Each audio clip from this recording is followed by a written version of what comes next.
Mesdames et messieurs, bienvenue et merci de regarder RTI 1. Voici les titres de cette édition. Le président de la République Alassane Ouattara a reçu ce jeudi en audience Aïchatou Mendaoudou, représentante spéciale du secrétaire général des Nations Unies en Côte d'Ivoire. Elle est allée faire les adieux de la mission de l'opération des Nations Unies en Côte d'Ivoire qui s'achève demain 30 juin. Un conseil des ministres s'est tenu hier mercredi au palais présidentiel en présence du président de la République Alassane Ouattara. Le conseil a autorisé l'aménagement d'un parc industriel, la matérialisation des marchés publics. Nous irons dans cette édition à la découverte de la boutique paysanne, un espace d'exposition et de commercialisation des produits agricoles transformés sur le territoire national. Nous vous le disions à l'instant, le président de la République Alassane Ouattara a reçu ce jeudi en audience Aïchatou Mendaoudou, représentante spéciale du secrétaire général des Nations Unies en Côte d'Ivoire. Elle est allée faire les adieux de la mission de l'opération des Nations Unies en Côte d'Ivoire qui s'achève demain 30 juin. Le chef de l'État ivoirien lui a traduit la reconnaissance de la nation pour l'appui de l'ONUCI au retour de la paix et de la stabilité en Côte d'Ivoire. Après 13 années de présence justement en Côte d'Ivoire, la mission des Nations Unies achève son mandat. Demain, ce matin, le drapeau symbolisant cette présence a été descendu de son siège de Sébroko en présence du ministre d'État, ministre de l'Intérieur et de la Sécurité, Ahmed Bakayoko, et de la représentante spéciale du secrétaire général de l'Organisation des Nations Unies en Côte d'Ivoire, Aïchatou Mendaoudou.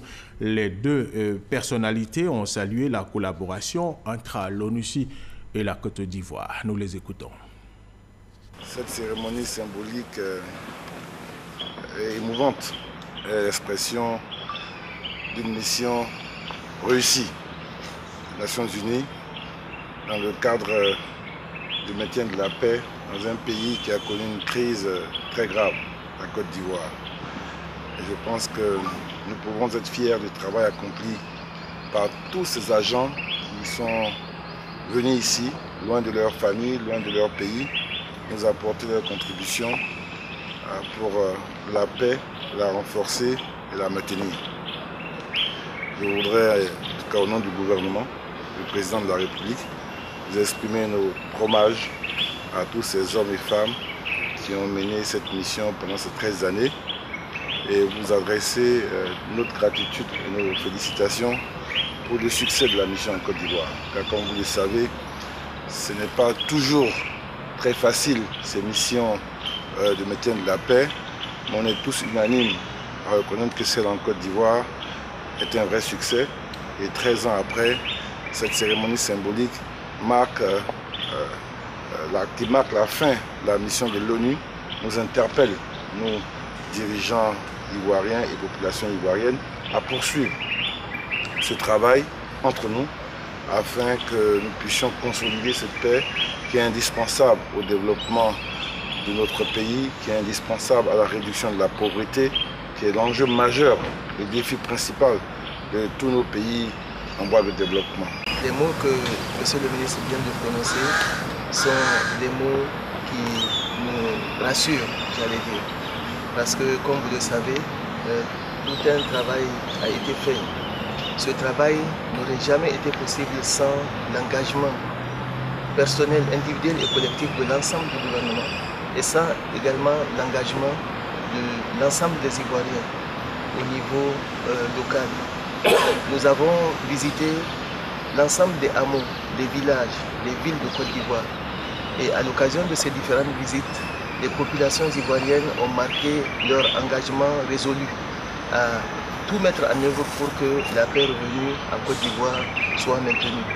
Donc, Monsieur le ministre, je voudrais aussi, en retour, exprimer toute la gratitude de l'ensemble de mes collègues à l'ONUCI, mais également de l'ensemble de mes prédécesseurs pour la disposition du gouvernement et des populations ivoiriennes à œuvrer pour le retour de la paix en Côte d'Ivoire et aussi à faire en sorte que la stabilité et la cohésion sociale puissent être durables.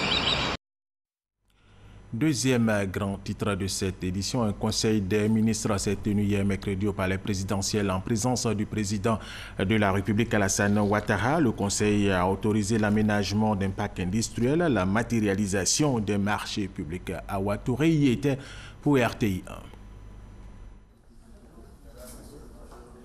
Intégration africaine, la Côte d'Ivoire se met aux normes communautaires. Le Conseil des ministres réuni ce mercredi 27 juin sous la présidence du chef de l'État, le président Alassane Ouattara, a adopté des projets de loi et d'ordonnances instituant la taxe à l'importation de l'Union africaine et portant réduction du taux de prélèvement communautaire de solidarité. Cette mesure s'inscrit dans le cadre de la transposition dans l'ordre juridique national d'une décision prise par la conférence des chefs d'État et de gouvernement de l'Union économique et monétaire ouest-africaine, UEMOA, décision de réduire le taux de prélèvement communautaire de solidarité. Le PCS était initialement fixé à 1% de la valeur en douane des marchandises importées des pays tiers, donc des pays hors zone UEMOA. Ce taux est donc désormais abaissé à 0,8% de la valeur en douane. Et cette modification prend effet à compter du 1er juillet 2017. La deuxième ordonnance institue la taxe à l'importation de l'Union africaine. Cette ordonnance institue en Côte d'Ivoire, à compter du 1er juillet 2017 également, une taxe à l'importation au profit de l'Union africaine, dite taxe à l'importation de l'UEA. Le taux de la taxe à l'importation de l'UEA est fixé à 0,2% de la valeur CAF, donc coût assurance et fret des marchandises importées des États non membres de l'Union africaine et destinées à la consommation. Cette taxe a pour objectif, notamment, de fournir à l'UEA les moyens pour la mise en œuvre de ses programmes de développement et d'intégration, ainsi que pour le financement de ces opérations de maintien de la paix et de la sécurité. Le Conseil a également entendu le point sur le projet de conception, de financement, d'aménagement d'une zone industrielle sur le site PK24. Dans le cadre de la stratégie de développement des infrastructures industrielles, le gouvernement a identifié comme projet prioritaire la création d'une nouvelle zone industrielle d'une superficie d'environ 940 hectares au PK24, situé le long de l'autoroute. Relativement à la mise en œuvre de ce projet, le gouvernement avait adopté une stratégie en deux volets. Le premier volet, dont l'objectif est de satisfaire la forte demande de terrains industriels, a consisté à investir directement dans l'aménagement d'une première parcelle de 62 hectares. Ce programme d'urgence, d'un coût global de 12 milliards de francs CFA, lancé en avril 2015, est en cours d'achèvement. Une cinquantaine d'entreprises ont déjà reçu une autorisation d'installation sur ce site et les premières y sont déjà installées. Le second projet de la stratégie porte sur la mise en concession dans le cadre d'un partenariat public-privé du reste de la parcelle en 3 phases d'au moins 200 hectares chacune. En vue d'améliorer l'environnement des affaires et de réduire les coûts, le gouvernement a autorisé la dématérialisation des marchés publics. Cette réforme offre un certain nombre d'avantages, la réduction des coûts, la célérité dans les échanges, le renforcement de la transparence des procédures, c'est très important, donc l'amélioration induite de la concurrence et une meilleure absorption des crédits budgétaires. La mise en œuvre de ce projet a nécessité le développement d'une plateforme de dématérialisation en 2 phases principales, confiée à des PME ivoiriennes. La première met l'accent sur la dématérialisation des procédures impliquant les acteurs de l'administration publique, et la phase 2, dont le lancement interviendra en janvier 2019, intégrera à terme les acteurs du privé, en l'occurrence les opérateurs économiques impliqués dans la gestion des marchés publics. La jeunesse est toujours au cœur de l'action gouvernementale. Inclusion sociale des jeunes en Côte d'Ivoire. Ce projet est conduit par l'Organisation de coopération et développement économique, l'OCDE, et cofinancé par l'Union européenne. Ce projet concerne actuellement 10 pays partenaires, dont la Côte d'Ivoire, et il a pour objectif spécifique la production d'analyses pertinentes à l'échelle nationale sur l'inclusion des jeunes, ainsi que de fournir une formation appropriée aux acteurs nationaux. Toujours au titre du ministère de la Promotion de la Jeunesse, de l'Emploi des Jeunes et du Service civique, le Conseil a adopté une communication relative au programme national d'incubation de 100 start-up dans les secteurs de l'agro-pastoral et des TIC. Ce programme d'incubation vise à apporter une réponse efficace aux préoccupations des jeunes entrepreneurs porteurs de projets innovants ou de projets à fort potentiel. Notons que le Conseil a donné son accord pour l'organisation en Côte d'Ivoire de la Journée mondiale sans sachets plastiques le 3 juillet 2017. À Ouattouré, le vice-président Daniel Cablon-Duncan a accordé une audience au directeur général du groupe CFAO Retail, deuxième groupe mondial de la grande distribution. Le groupe envisage à ouvrir plusieurs centres commerciaux sur le territoire national. À Wilfried Hermanedjivé. Le directeur général du groupe mondial, spécialiste de la grande distribution, CFAO Retail, Xavier Desjobert, reçu en audience par le vice-président Daniel Cablon-Duncan. Plus connu sous l'enseigne de Place Marcory, située sur le boulevard Giscard d'Estaing, l'entreprise spécialisée dans la grande distribution est plutôt satisfaite des retours observés en termes de fréquentation de ses rayons par la clientèle. Le groupe vise d'ailleurs d'étendre sa chaîne de commerce. Nous avons évoqué les chiffres relatifs au centre commercial de Palmeraie que nous allons inaugurer jeudi. Centre commercial dont nous avons fait une pré-ouverture test et qui a l'air de se dérouler bien. Les investissements, vous le savez, ils sont de l'ordre de 18 milliards de francs CFA.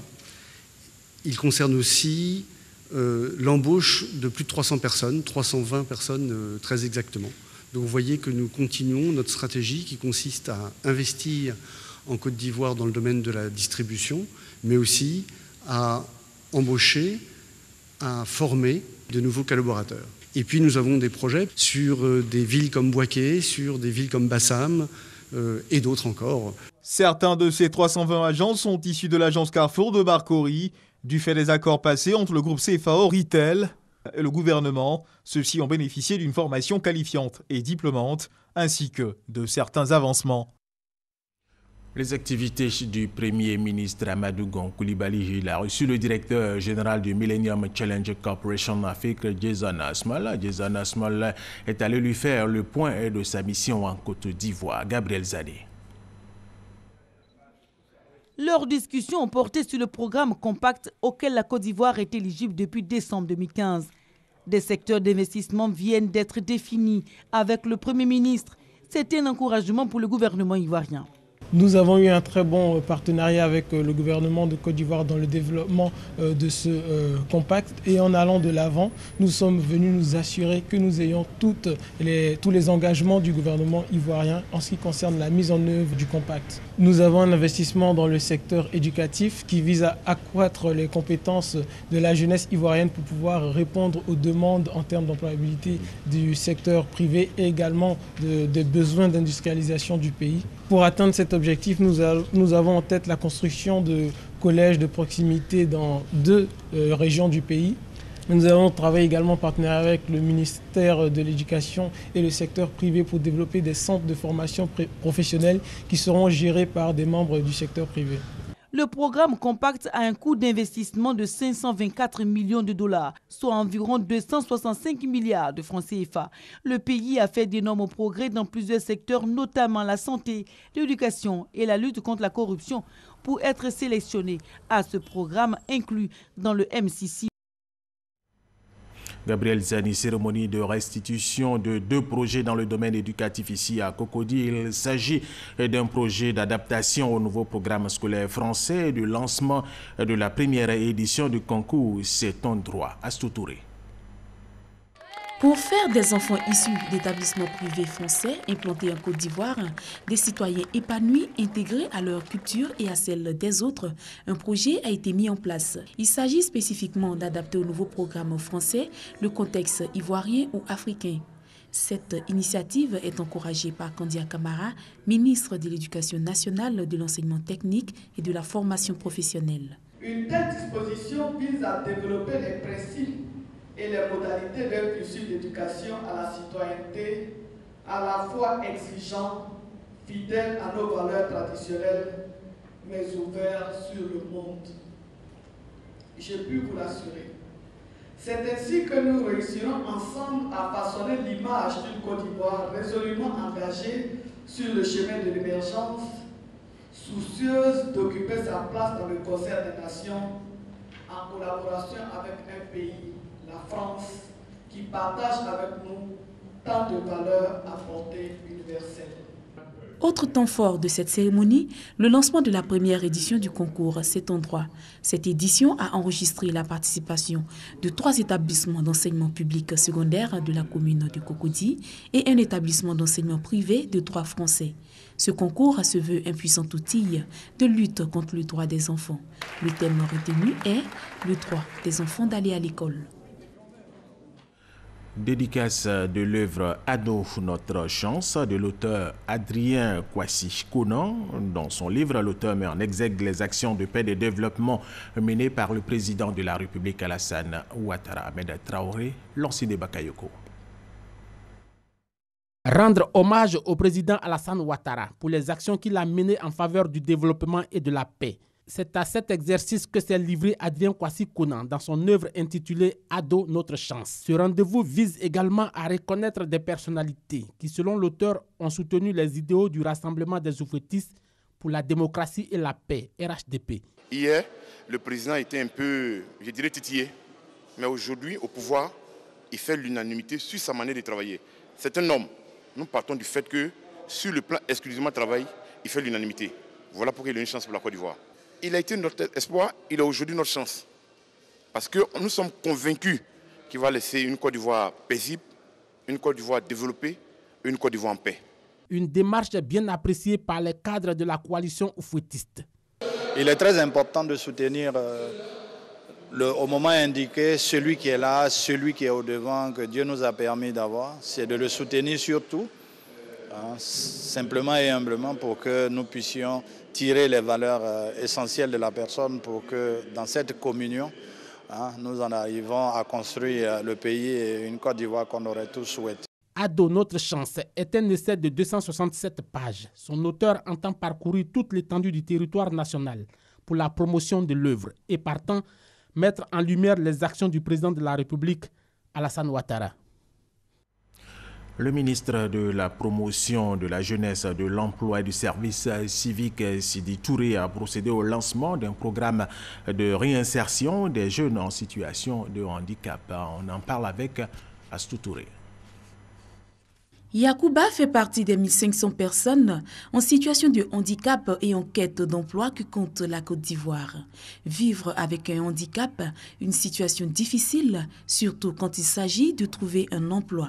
Le problème d'emploi est récurrent pour toute la population, mais la situation des personnes en situation de handicap est un cas particulier. D'autant que les entreprises et autres doutent un peu de nos capacités. Nous estimons que la seule voie d'issue pour nous, c'est l'auto-emploi. Il vient s'inscrire à l'agence Emploi Jeunes pour bénéficier du nouveau programme d'insertion des personnes en situation de handicap. Dans l'ancienne plateforme, les personnes handicapées étaient éliminées par le facteur d'âge. Or, cette nouvelle disposition-là permet aux personnes handicapées de tout âge de pouvoir s'inscrire sur la plateforme et de s'installer à son propre compte. Pour assurer l'autonomisation des personnes handicapées, le ministre Sidi Touré a procédé au lancement du programme de réinsertion des personnes en situation de handicap. Je souhaite ici réaffirmer l'engagement fort de l'État à développer l'emploi des personnes en situation de handicap. Notre pays, sous le leadership de son Excellence le Président de la République Alassane Ouattara, ne laissera aucune partie de ses forces vives sur le côté dans la marche inexorable de la Côte d'Ivoire vers son émergence. Et c'est cela le développement inclusif qui ne cesse de prôner. Ce projet prendra en compte 300 jeunes pour cette année 2017 et plus de 315 millions de francs CFA sont mobilisés pour leur formation et le financement de micro-projets à hauteur d'1 million par personne. Pour s'inscrire, rendez-vous sur la plateforme www.emploijeune.ci. Autre titre de cette édition et allons à la découverte de la boutique paysanne, un espace d'exposition et de commercialisation de produits agricoles transformés sur le territoire national. Et c'est avec Traoré Mahama. C'est une supérette, mais différente des autres qu'on connaît. Différente notamment de par les produits qu'elle propose dans ses rayons. Nous avons le soumara au piment, le soumara au gnangnan, le soumara à l'oignon. Il vous suffit seulement de saupoudrer votre repas et puis c'est bon. À ce niveau, nous avons le djumblé. Nous avons les bouillies de soja, de mil, de maïs. Il y en a en granulé et il y en a aussi en farine. Une noix de coco qui vous permet de conserver la glace pendant 4 heures de temps. Tous ces vêtements sont faits à base du coton de Côte d'Ivoire. Voilà, on a des boubous, des vestes, on a aussi des chemises pour les hommes, aussi des colliers faits à la main par nos braves transformateurs. Bienvenue dans la boutique paysanne, un espace de promotion et de commercialisation des matières premières produites et transformées en Côte d'Ivoire. Cette initiative du ministère de l'Agriculture vise à valoriser le Made in Côte d'Ivoire. Nous avons échangé avec les acteurs pour essayer de comprendre un peu quel était vraiment leur problème. D'autant plus qu'on sensibilise à la transformation, mais en même temps, on ne sent pas un engouement. Et on a aussi pu constater qu'il y avait des produits qui étaient transformés par nos braves dames, par nos braves hommes, mais qui n'étaient pas connus. Avec d'autres sondages également, on a vu que l'Ivoirien aujourd'hui, pour le peu qu'il voyait quelque part, se demandait mais où on peut trouver ces produits-là. Donc nous nous sommes dit qu'il fallait mettre en musique l'offre et la demande. Devant l'originalité de cette boutique, les consommateurs ont du mal à rester indifférents. C'est 1500, hein? Non, le prix n'est pas trop. Ici, nous avons les petites bouteilles de 500. Ça, c'est à la portée de tous ces gens. Très moins cher, 500 naturel. C'est très bon. C'est des types de boutiques qu'il faut développer un peu partout ailleurs parce que c'est des produits du terroir, c'est naturel et ça facilite le marché. Les prix sont abordables parce que ce n'est pas souvent évident au marché. Ici, c'est des prix fixes et des prix homologués. On voulait rompre avec l'intermédiaire. C'est plus il y a d'intermédiaires, davantage le coût est élevé. Mais aujourd'hui, le principe est que le transformateur lui-même, il finit, il vient déposer son produit. C'est le consommateur qui vient pour acheter. Donc, c'était aussi une réponse à la cherté de la vie en ouvrant des espaces comme ça à circuit court. Aïcha Dossou est dans le domaine de la transformation. Son souhait, présenter ses articles dans les rayons de la boutique paysanne. Mais comme tous les autres transformateurs qui l'ont précédé, ces produits seront soumis à un contrôle de qualité. C'est le concentré de feuillage. Donc tu perçois ton poulet, ton lapin, ton poisson au feu et tu renverses. C'est vraiment innovant. Et avant de pouvoir les exploiter, nous avons notre laboratoire avec lequel nous travaillons. Nous allons passer là-bas, présenter vos produits et puis on fait l'analyse qu'il faut. Du Made in Côte d'Ivoire abordable et de qualité. Avec une telle offre, la première enseigne boutique paysanne ouverte en août 2014 dans la commune de Yopougon a réalisé environ 4 millions de francs CFA de chiffre d'affaires en 4 mois. Fort de ce résultat encourageant, la coopération française a financé l'ouverture d'une deuxième succursale, cette fois dans la commune du Plateau. La boutique paysanne, c'est aussi une initiative solidaire qui tente à renouer le lien entre producteurs et consommateurs et qui propose des prix rémunérateurs pour les premiers, tout en restant accessible pour les seconds. Pour toutes ces raisons, la France ne pouvait que soutenir ce beau projet de la boutique paysanne et s'associer aux acteurs locaux qui contribuent grandement à sa réussite. Les producteurs qui pourront vendre leur production ici vont tirer plus de 80% des revenus des mêmes spéculations que leurs collègues qui ne pourront pas venir à la boutique paysanne. Voici la différence. C'est pour cela que j'ai dit que nous sommes venus poser un petit pas, mais c'est un pas de géant pour la transformation de la structure de notre économie agricole. Appuyé par le ministère de tutelle, le conseil d'administration de la boutique paysanne entend vulgariser l'enseigne sur le territoire national. Dans cette optique, une troisième boutique devrait prochainement voir le jour dans la commune de Cocody. Touré Souleymane, conseiller du Premier ministre Amadou Coulibaly, a échangé avec différentes couches sociales de Bouaké. Ils ont parlé de paix et de développement de la Côte d'Ivoire. Amadou Ouattara Walter, RTI Bouaké. La fête du Ramadan a été célébrée le dimanche dernier en Côte d'Ivoire. Mais les festivités et la sensibilisation relative au mois saint du Ramadan continuent. À Bouaké, le conseiller technique du Premier ministre Amadou Coulibaly, chargé de la promotion de la jeunesse, de l'emploi des jeunes et du service civique, a initié une rencontre autour d'un déjeuner. Souleymane Touré a mis à profit cette occasion pour échanger avec les représentants des différentes couches sociales sur les valeurs morales et spirituelles qui ont prévalu au cours du mois saint du Ramadan. Le conseiller du Premier ministre a exhorté ses invités à œuvrer pour consolider les acquis du Ramadan et à poser des actes qui concourent au renforcement de la paix et du développement. Nous voulons que désormais Bouaké parle d'une seule voix.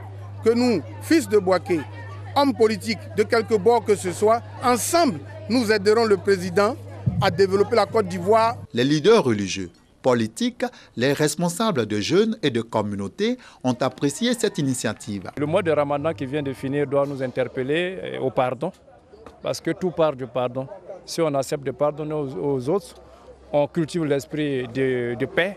Et je pense que la cité de Bouaké en a besoin. L'opinion a une mauvaise idée de Bouaké, mais c'est à nous maintenant de démontrer tout le contraire. Il faut que chacun, de façon courageuse, se transcende lui-même pour que désormais les choses redeviennent comme avant. Rarement nous nous retrouvons, mais c'est une occasion.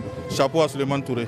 Incarner l'Ivoirien nouveau afin de redorer l'image de la ville de Bouaké et contribuer à l'atteinte de l'émergence de la Côte d'Ivoire, tant souhaité par le président de la République, Alassane Ouattara. C'est aussi l'objectif de cette rencontre animée par l'artiste Afou Keïta. La pluie continue de faire des dégâts dans le district d'Abidjan. Le dépôt de la Sotra de Williamsville a été inondé. Les eaux de ruissellement ont cassé la clôture provoquant l'inondation de tous les bus en stationnement. Un bus a même été emporté par les eaux, nous dit Vénance Emmanuamien. Le service 8 bus de la Sotra perturbé ce mercredi. La forte pluie de ce matin a coulé au sol la plupart des autobus. Le dépôt de la Sotra de Williamsville, d'où partent les 8 bus, était sous les eaux. La clôture principale du dépôt a cédé sous la pression de l'eau de ruissellement du grand caniveau qui passe juste derrière l'atelier mécanique.